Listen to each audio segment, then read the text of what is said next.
जर तुम्ही एखाद्या कंपनीत नोकरी करता आणि तुमच्या सॅलरी मधून पीएफ कट होतो, तर ही बातमी तुमच्यासाठी आहे. अलीकडेच ईपीएफओ म्हणजेच एम्प्लॉईज प्रोव्हिडंट फंड ऑर्गनायझेशन मध्ये अनेक मोठे बदल झाले. पीएफ चं नवीन पोर्टल आलंय, नवा डेटाबेस आलाय, पीएफ क्लेम करण्याची पद्धतही बदलण्यात आली आहे. आतापर्यंत देशात 1952 ची ईपीएफ स्कीम लागू होती, पण आता त्याच्या जागी 2026 ची नवी स्कीम लागू होती. या स्कीम नुसार पीएफ अकाउंट मधून पैसे काढण्याच्या अटी सुद्धा काही प्रमाणात बदलल्या. इतक्या वर्षांपासून पीएफ ची सिस्टीम डिसेंट्रलाइज होती. सरकारनं ती सिस्टीम आता सेंट्रलाइज केली आहे, ज्यामुळे पीएफ शी संबंधित सगळी कामं सोपी आणि वेगानं होण्याचा दावा आहे. पण पीएफ सिस्टीम मध्ये नक्की काय बदल झालेत? तुमची महिन्याची किती टक्के सॅलरी पीएफ मध्ये जाणार? अचानक आलेल्या मेडिकल इमर्जन्सी मध्ये पीएफ अकाउंट मधून किती पैसे काढता येतील? सगळी माहिती सोप्या भाषेत जाणून घेऊया या व्हिडिओच्या माध्यमातून. तुमच्या नोकरीच्या ठिकाणी पीएफ लागू होत असेल तर दर महिन्याला तुमच्या पगारातला काही भाग पीएफ अकाउंट मध्ये जमा होत असतो. हळूहळू ही रक्कम वाढत जाते, जी रिटायरमेंट नंतर कामाला येते. पण फक्त रिटायरमेंट नंतरच नाही, तर समजा त्याआधी एखादी मेडिकल इमर्जन्सी आली, मुलांच्या शिक्षणासाठी पैसा हवा असेल, लग्नासाठी पैशांची आवश्यकता असेल किंवा घर खरेदी करण्यासाठी पैसे हवे असतील, तर काही नियम असे आहेत ज्या अंतर्गत तुम्ही तुमच्या पीएफ अकाउंट मधल्या पैशाचा वापर करू शकता. त्यामुळेच जर या सिस्टीम मध्ये काही बदल झाले तर त्याचा थेट परिणाम देशातल्या कोट्यवधी नोकरदारांवरती होतो. आता यात नक्की काय बदल झालेत, सरकारनं पीएफ चे कोणते नियम बदललेत ते समजून घेऊया. सरकारनं ईपीएफओ चं नवीन पोर्टल आणलंय. आतापर्यंत ईपीएफओ चा सगळा रेकॉर्ड वेगवेगळ्या 120 रिजनल ऑफिसेस मध्ये विभागलेला होता. या प्रत्येक ऑफिसचा स्वतःचा स्वतंत्र डेटाबेस होता. उदाहरणार्थ, जर तुम्ही मुंबईत नोकरी करतायत तर तुमचा पीएफ तिथल्या रिजनल ऑफिसशी जोडलेला होता. पण काही वर्षांनी तुम्ही मुंबईतली नोकरी सोडून चेन्नईला गेले.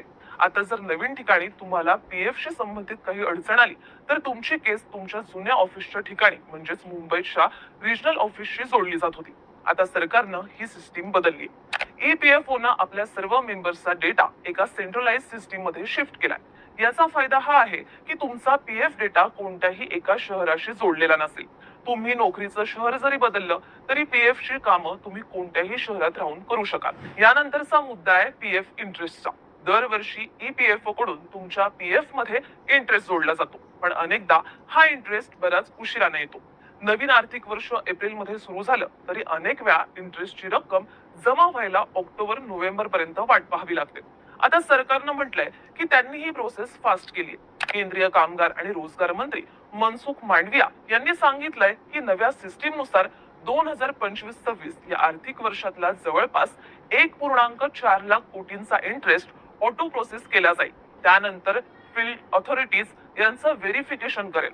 सरकारचं टार्गेट आहे की 15 जुलै पर्यंत देशातल्या 34 कोटी पीएफ अकाउंट मध्ये इंटरेस्ट पाठवला जाईल. आता सर्वात महत्वाचा मुद्दा पीएफच्या क्लेमचा, म्हणजेच तुम्ही तुमच्या पीएफ अकाउंट मधून किती आणि कशा प्रकारे पैसा काढू शकता. तर सरकारनं 29 जून पासून ईपीएफ स्कीम 1952 ऐवजी ईपीएफ स्कीम 2026 लागू केली आहे. याआधी जुन्या स्कीम नुसार पीएफ मधला पैसा काढण्यासाठी कारणांच्या वेगवेगळ्या 13 कॅटेगरीज होत्या, पण आता सरकारनं नव्या स्कीम नुसार फक्त 3 कॅटेगरीज ठेवल्यात. पहिली कॅटेगरी आहे इसेन्शियल नीड्स, म्हणजेच अत्यावश्यक गरजा. यामध्ये मेडिकल इमर्जन्सी, शिक्षण आणि लग्न यांचा समावेश आहे. दुसरी कॅटेगरी आहे हाऊसिंग नीड्स. यामध्ये घर खरेदी, जमीन खरेदी आणि होम लोन फेडणं यांचा समावेश आहे. तिसरी कॅटेगरी आहे स्पेशल सर्कमस्टॅन्सेस, म्हणजेच विशेष परिस्थिती. यामध्ये अशा सिच्युएशन्स आहेत ज्या आधीच्या 2 कॅटेगरी मध्ये नाहीयेत.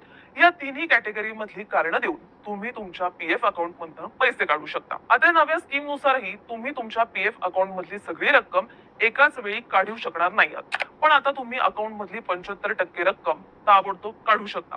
यासाठी तुम्हाला पूर्वीप्रमाणे एका महिन्याची वाट पाहावी लागणार नाहीये.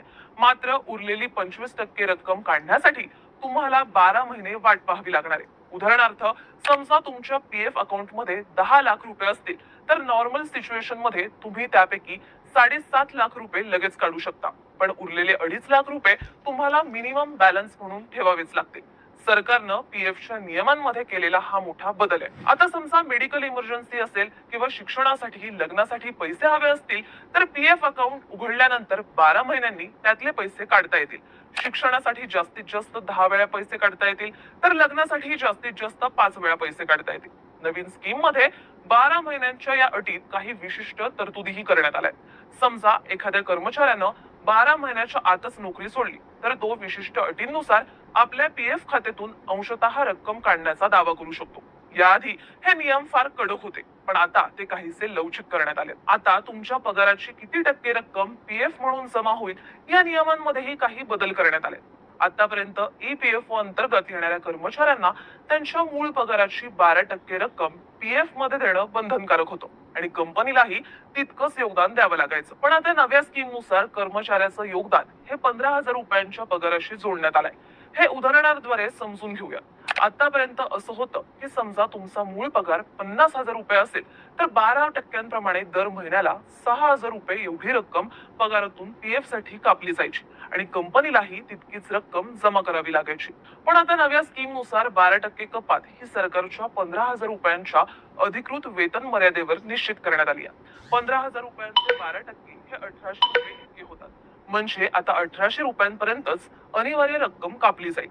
थोडक्यात सांगायचं झालं तर आता तुमच्या पीएफ अकाउंट मध्ये प्रत्येक महिन्याला 1,800 रुपयांपेक्षा जास्त रक्कम टाकण्यासाठी तुम्ही किंवा तुमची कंपनी कायदेशीररित्या बांधील नाही. यापेक्षा जास्त रक्कम टाकणं हे पूर्णपणे ऐच्छिक आहे. आता याचा तुमच्या पगारावर कसा परिणाम होईल तर आता तुमच्या महिन्याचा पीएफ कोटा फक्त 1,800 रुपयांपर्यंत कमी होऊ शकतो. म्हणजेच तुमच्या सीटीसीची उरलेली रक्कम तुम्ही इन हँड सॅलरी म्हणून घेऊ शकता. यामुळे दर महिन्याला तुमच्या हातात येणारा पैसा वाढू शकतो. पण त्याच वेळी याचा तोटा हा आहे की यामुळे दर महिन्याला तुमच्या पीएफ अकाउंट मध्ये जमा होणारी रक्कम कमी होईल. यामुळे याआधी पीएफ अकाउंट मधल्या पैशांवर कंपाऊंड इंटरेस्ट द्वारे जी रक्कम जमा व्हायची आणि त्याचा फायदा तुम्हाला रिटायरमेंट नंतर घेता यायचा ती रक्कम कमी होईल. एक प्रकारे ही निवड करण्याचा अधिकार आता कर्मचाऱ्यांना देण्यात आलाय. इथे लक्षात घेण्यासारखी गोष्ट म्हणजे जर तुमचा मूळ पगार 15,000 रुपये किंवा त्यापेक्षा कमी असेल तर तुमच्यासाठी कोणताही बदल होणार नाही. थोडक्यात काय तर सरकारनं पीएफच्या नियमांमध्ये केलेले बदल फार मोठे आणि कोट्यवधी लोकांवरती परिणाम करणार आहेत. सेंट्रलाइज सिस्टीम लागू केल्यानंतर हे काम सोपं होईल असा दावा सरकारचा आहे. पण प्रत्यक्षात ही सिस्टीम लागू झाल्यावर खरंच सरकारचा दावा खरा ठरतो का हे पाहणं महत्वाचं.